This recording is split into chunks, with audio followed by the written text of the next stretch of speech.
और देखिए अब अगली बड़ी खबर का रुख करते हैं। अब से थोड़ी देर में प्रधानमंत्री मोदी वाराणसी के डॉक्टरों, पैरामेडिकल स्टाफ और फ्रंटलाइन स्वास्थ्य कर्मियों के साथ वीडियो कॉन्फ्रेंसिंग के जरिए बातचीत करेंगे।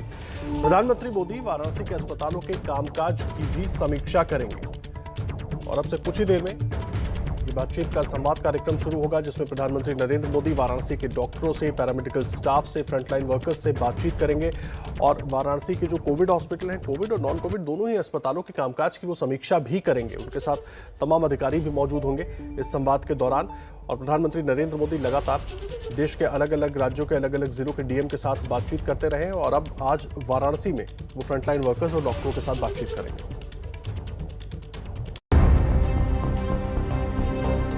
अपने गुजरात दौरे के दौरान पीएम मोदी ने राज्य सरकार से कहा था कि संक्रमण को रोका कैसे जाए, ये वाराणसी से सीखना चाहिए और तब से वाराणसी मॉडल खूब सुर्खियों में है।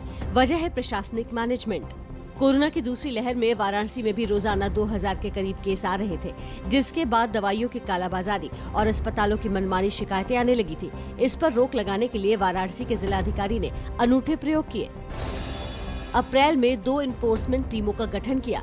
टीम में इनकम टैक्स, जीएसटी, पुलिस, प्रशासन, नगर निगम के साथ डिजास्टर मैनेजमेंट के जानकार वरिष्ठ अधिकारियों को शामिल किया गया। दोनों टीमों ने शिकायतों की निगरानी और निपटारा शुरू किया। हालांकि खास बात यह रही कि किसी के खिलाफ न तो एफआईआर दर्ज की गई और न ही सामान को सीज किया गया।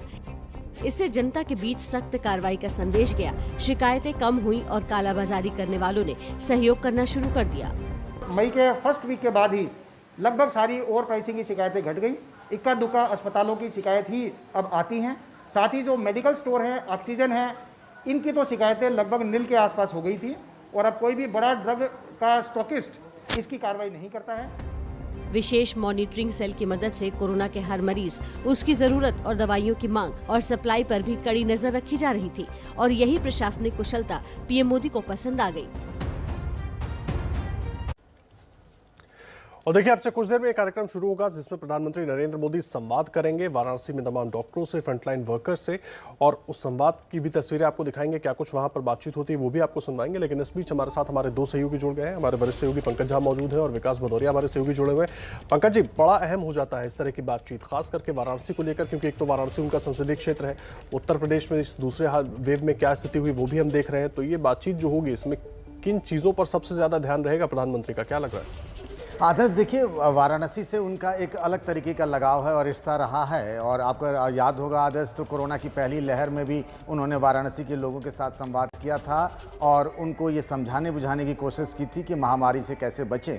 इस बार भी दूसरी लहर में शुरुआती कोहराम के बाद धीरे धीरे बनारस जो है वहाँ पर कोरोना के केसेज कम होने लगे हैं और पहले जो शुरुआत में ऑक्सीजन को लेकर मारामारी थी, दवाओं को लेकर मारामारी थी, वो सब कम हुआ है। और इसकी वजह यह है कि बनारस में जिस तरीके से वहाँ की प्रशासनिक मशीनरी ने और खुद प्रधानमंत्री लगातार वहाँ के कमिश्नर, डीएम और एमएलसी हैं, वहाँ पर एक के शर्मा जो पहले भी पीएमओ में आईएएस अधिकारी रहे थे, इन सबसे लगातार बातचीत करते हुए उन्होंने ये कोशिश की है।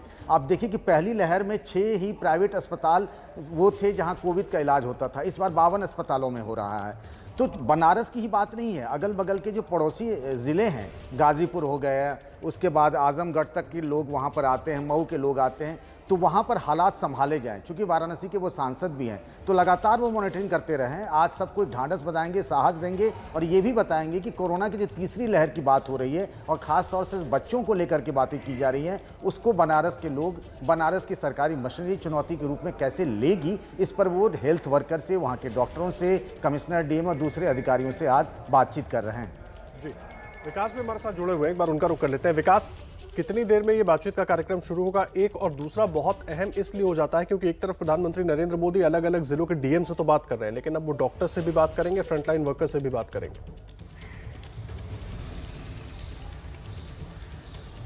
या देखिए, प्रधानमंत्री लगातार जो ग्राउंड पर काम करने वाले लोग हैं, चाहे वो डीएम हो, चाहे डॉक्टर्स हो, नर्सिंग होम में, हॉस्पिटल्स में काम करने वाले, फार्मास्यूटिकल्स हो, सबसे बात कर रहे हैं। और चूंकि उनका बनारस संसदीय क्षेत्र है, इसलिए वहाँ के लोगों से, वहाँ पर स्थानीय स्तर पर जो लोग काम कर रहे हैं उनसे बात करना लाजमी भी है। लेकिन मैं आपको थोड़ा सा पीछे ले जाता हूँ, आपको बताता हूँ कि इस समय 2 मॉडल चर्चा में है देश में। एक मध्य प्रदेश का मॉडल और दूसरा है बनारस का मॉडल। ठीक है ना। दोनों ही मॉडल्स में कमेटियां बनाकर इस जो कोरोना की बीमारी है उसको कंट्रोल किया गया। लेकिन बनारस के मॉडल में बीमारी फैलने के बाद उसका इलाज सही तरीके से मिले, लोगों को दवाइयों की, ऑक्सीजन की, हॉस्पिटल में बेड्स की, आईसीयू की, वेंटिलेटर्स की कमी ना हो, इस पर ध्यान दिया गया। जबकि मध्य प्रदेश के मॉडल में फैलाव ना हो, बीमारी का फैलाव ना हो, इसके लिए क्राइसिस मैनेजमेंट ग्रुप बनाया गया। इसकी भी प्रधानमंत्री ने तारीफ की और यही वजह है कि मध्य प्रदेश उन राज्यों में से है जहां पर सबसे तेजी से कोरोना के आंकड़े कंट्रोल में आए, काबू में आए और हाहाकार नहीं हुआ। दवाइयों की कमी शुरुआत में हुई, उसको कंट्रोल कर लिया गया। बनारस में जो तीसरा स्टेज था उस पर काबू पाया गया और इसी वजह से बनारस के मॉडल की अब चर्चा हो रही है कि जहां बीमारी फैल चुकी है वहां पर कैसे मरीजों को तुरंत राहत मिले, कैसे हॉस्पिटल ज़्यादा से ज़्यादा आए, कोविड अस्पताल बने, वहां पर आईसीयू बेड, ऑक्सीजन, दवाइयों की कमी ना हो। ये उसका उदाहरण है। प्रधानमंत्री का अपना संसदीय क्षेत्र है, थोड़ी देर में वो बातचीत करेंगे, वहाँ के अधिकारी भी मौजूद होंगे, वहाँ के डॉक्टर्स भी मौजूद होंगे, वहाँ के फार्मास्यूटिकल्स भी मौजूद होंगे, ताकि जो दवाइयों की कमी, डॉक्टर्स का इलाज और प्रशासन का जो प्रबंधन है उसकी एक साझा तस्वीर वहाँ सामने प्रधानमंत्री के रखी जा सके। और भविष्य की चुनौतियाँ हैं उस पर प्रधानमंत्री ज़रूर बात करेंगे, खासतौर पर बच्चों और युवाओं को लेकर जो चिंता जताई जा रही है कि जो तीसरी लहर आएगी वो बच्चों पर और कम उम्र के युवाओं को टारगेट कर सकती है। ऐसे में उसके लिए कैसे तैयार रहना है वो बात ज़रूर करेंगे प्रधानमंत्री। और ख़ासतौर पर जब उनका संसदीय क्षेत्र है तो ये बहुत ज़्यादा लाजमी भी हो जाता है। बिल्कुल, विकास आप रहे हमारे साथ। पंकज जी, विकास भी जिक्र कर रहे हैं वाराणसी मॉडल का, मध्य प्रदेश मॉडल का, आप भी कुछ देर पहले जिक्र कर रहे थे। मैं ये समझना चाहूँगा कि कितना अहम हो जाता है कम से कम बनारस के उन फ्रंटलाइन वर्कर्स और डॉक्टर्स के लिए कि उनके मॉडल का उदाहरण प्रधानमंत्री नरेंद्र मोदी खुद जब किसी दूसरे स्टेट में जा रहे हैं तो वहाँ पर दे रहे हैं, जैसा कि उन्होंने गुजरात में किया।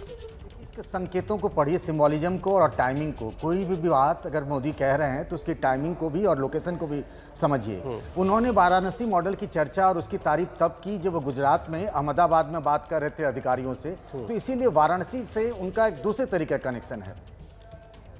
जी, आप रहे पंकज हमारे साथ। पंकज और विकास दोनों हमारे साथ जुड़े हुए हैं, लगातार बातचीत जारी रहेगी। कुछ ही देर में प्रधानमंत्री नरेंद्र मोदी वाराणसी में डॉक्टर्स के साथ, फ्रंटलाइन वर्कर्स के साथ बातचीत शुरू करेंगे। आपको तमाम तस्वीरें भी दिखाएंगे।